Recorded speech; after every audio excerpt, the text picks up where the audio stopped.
It's going to be quite suspenseful seeing if it actually makes 7,500 kilometer round trip. So if you're into that, then hit the subscribe button.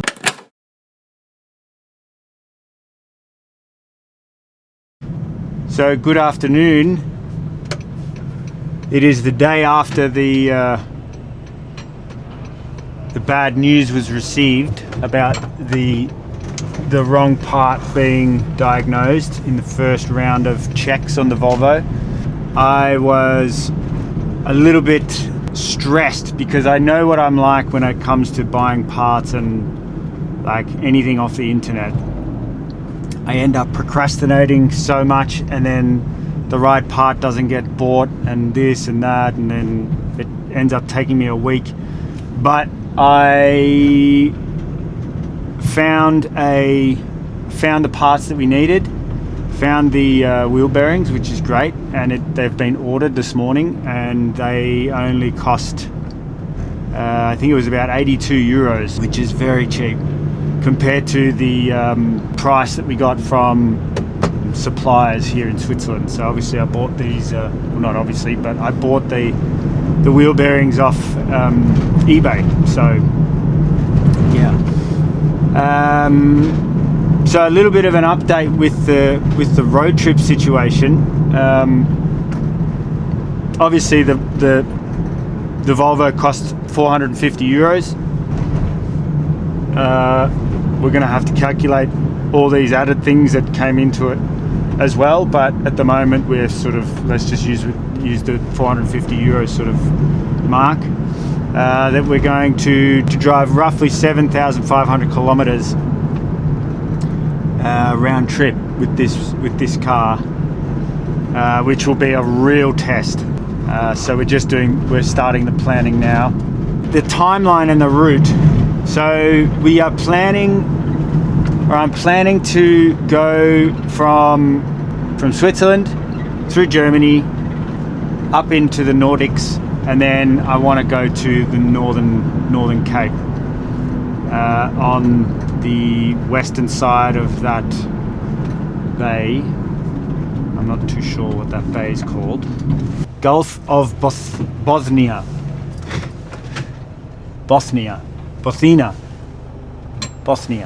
Gulf of Bosnia. So we would drive up to the Northern Cape on the western side of the Gulf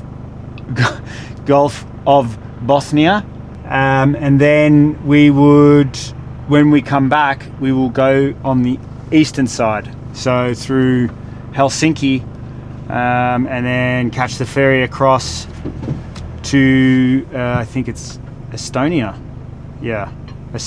and then go back through that way.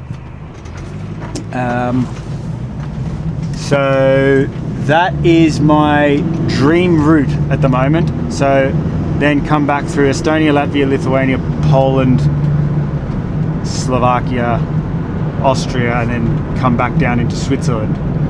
That I have always been fascinated with the eastern side of Europe.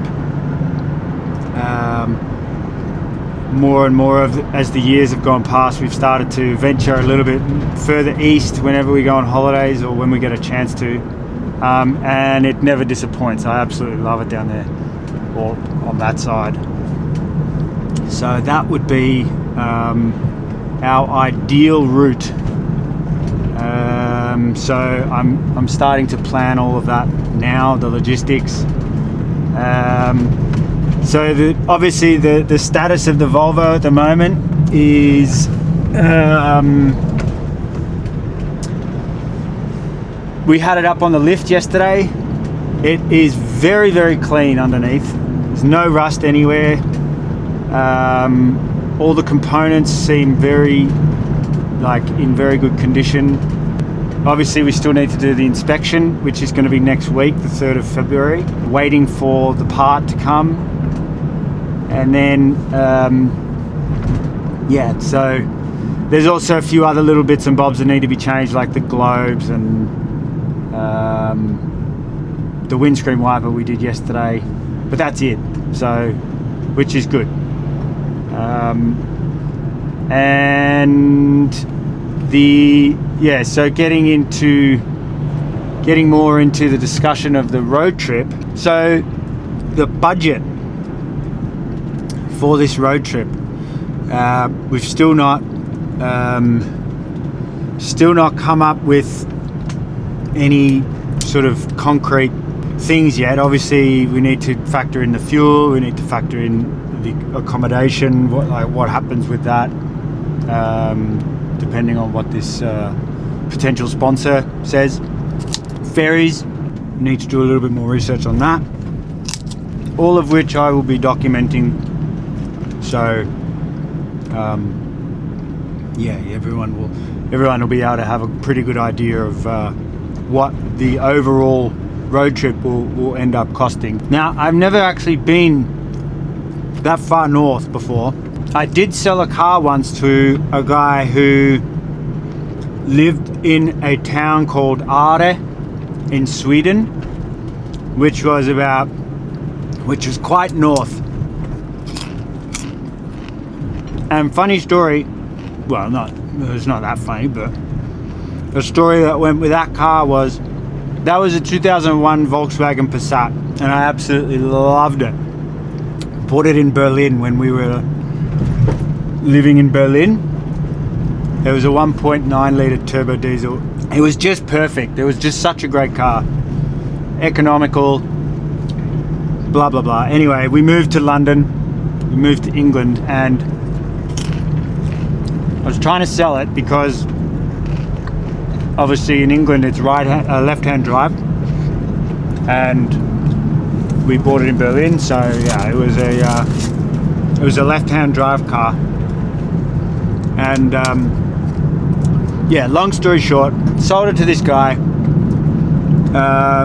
regretted it, and then found out that he wanted to sell it again because he was moving away from Sweden. And so we bought it off him again, and he actually was kind enough to come and drive down and meet us in Copenhagen. So I caught the night train up to Copenhagen, and he met us there, and he actually had spiked tires on the car.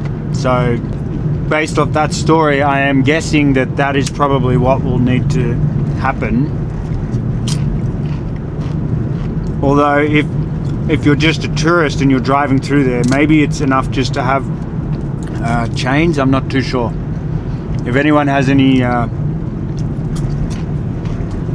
insight or information on that, I would be very happy to hear it. But yeah, these are all the certain things that I need to consider when doing this trip. Obviously, I'm going to have to put together some sort of an emergency breakdown kit. As everyone knows, I am not mechanical in the slightest. I enjoy it. But when it comes to fabrication and engineering and stuff like that, I'm really, I just don't know. I don't have the knowledge. Say if we broke down and there was some structural part broke or whatever, I would struggle to be able to temporarily or even permanently fix it on my own out there. So all these things are going to also have to come into consideration. I mean, we're not going into the outback of Australia, obviously, but I mean, these sort of things need to be sort of considered at least. So that's sort of the safety aspect of it. There's a whole lot of stuff that I'm going to have to consider. Again, put the question to you guys, if there is something that I'm potentially missing, or if even just suggestions, even if I've already thought about it, just send me through some suggestions, because I'd love to hear what everyone thinks about what you would need to do a road trip like this in Europe. So obviously with the footage, I'm going to be structuring it more or less like how I've done my last videos.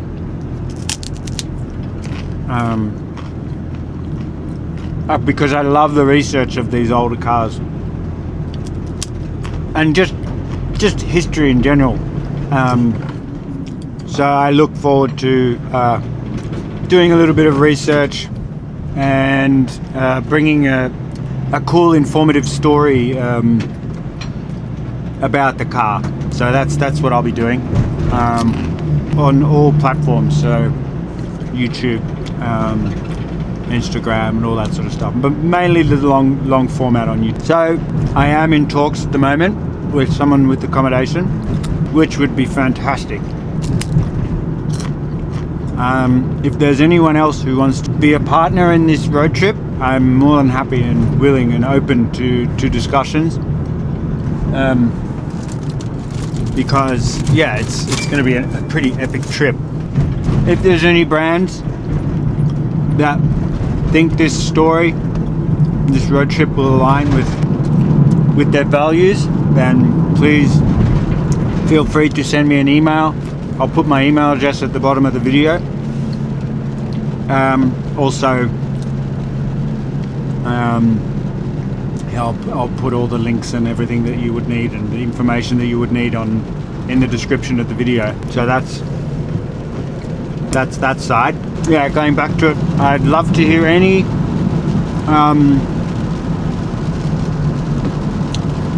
tips or recommendations for that particular route, like what roads to take, what roads to avoid because of tolls, etc, etc, etc.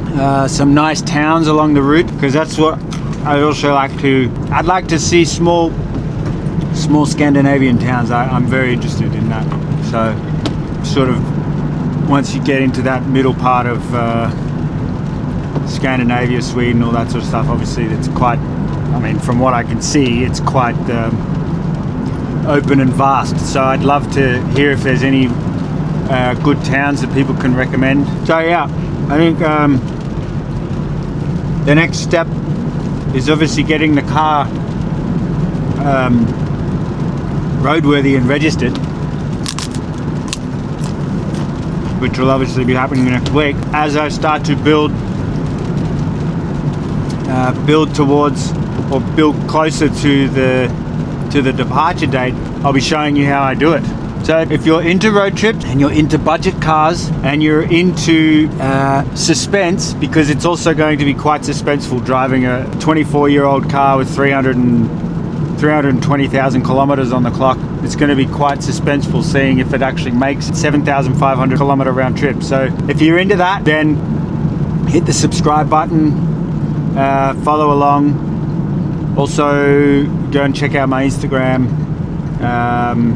But yeah, make sure you subscribe on YouTube to follow the journey, and then yeah, be a part of this very special epic trip.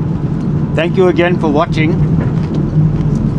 Sorry for eating. I haven't eaten anything all day and it's the middle of the afternoon, so I'm quite peckish.